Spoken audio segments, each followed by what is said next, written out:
Portland has a reputation for urban innovation.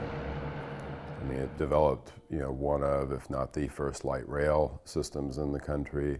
It developed the first new streetcar system in the country. It certainly among the first to tear up a waterside freeway and create a park. Its revitalization of its downtown happened, 10, 15 years before other cities.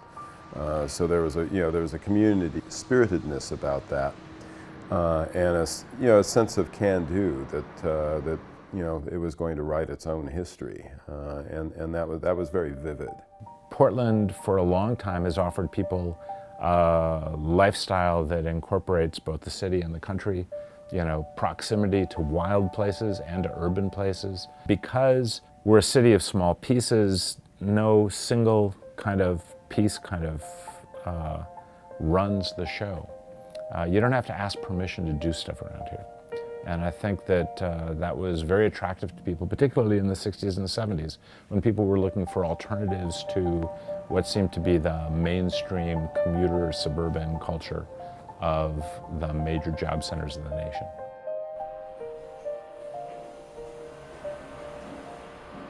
My grandfather arrived at Ellis Island in about 1912.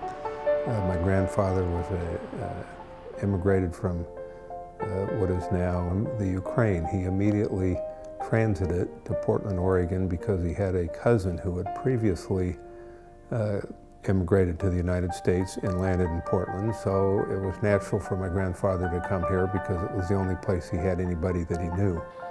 It's really easy to start things in Portland. A couple of people can get together around a kitchen table with beer and a pizza and come up with an organization, and a business plan and kind of, 5 years worth of work they want to do. The hard thing to do in Portland is to sustain things. And between immediate post-World War II until the mid to late 1970s, we dismantled over 300 surplus government ships, either from the Maritime Administration or for the Department of Defense. Portland is a second-tier city in America. We're not a world city in the sense of being kind of a destination for global capital or global investment necessarily, though we have some of that. Portland in the 60s and the 70s was no kind of exemplar of innovation. Quite the contrary. It was a pretty pokey place ruled by fairly narrow-minded interests. And so there was a lot of room to do things. During the 90s and early aughts, most of the Pearl District, the early South Waterfront District, most of the neighborhood revitalization, the condos and apartments that went up, it was local developers, local architects, and local contractors. My intention as a political leader in Portland was always to make Portland better based on its own genuine, sort of organic attributes as a city. I think that's long been the spirit of Portland for most people, and kind of why Portland has stood out for as long as it has. Well, I think that the biggest changes of the last 10 years has been the city's increasing popularity and the arrival of a lot more outside capital. Not that there weren't outside developers previously, but there weren't so many, and they weren't having such a tremendous impact on the city. I mean, there's a lot of big buildings going up, and most of them are being funded, bankrolled by outside developers. The apartment market is extraordinarily strong. I mean, you had this tremendous compression of housing development during the recession, and Portland's on everybody's maps as a good investment opportunity. It's not like Denver isn't too, or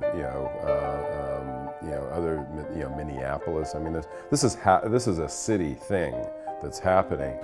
Well, when I ran for mayor, it was before the Wall Street implosion. It was before the Lehman Brothers crisis.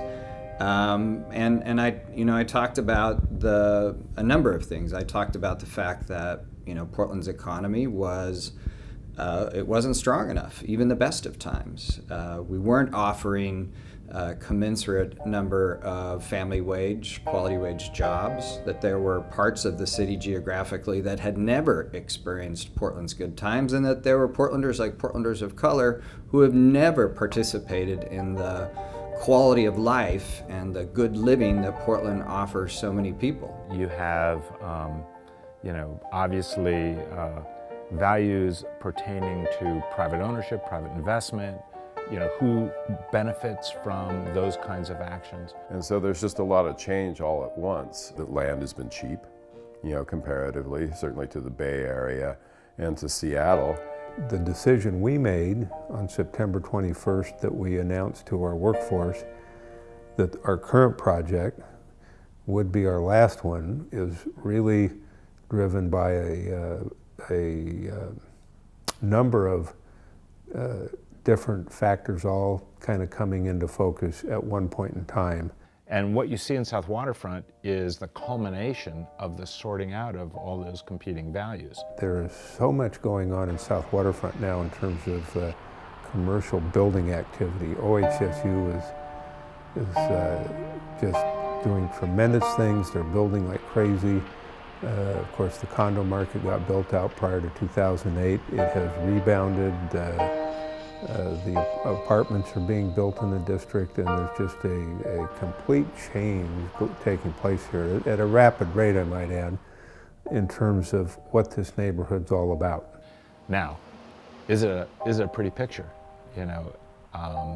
Have we sorted those values out in a way that advances opportunities for people with the least opportunities, or have we sorted them out in a way that essentially privileges people who already have tremendous advantages over people, who don't?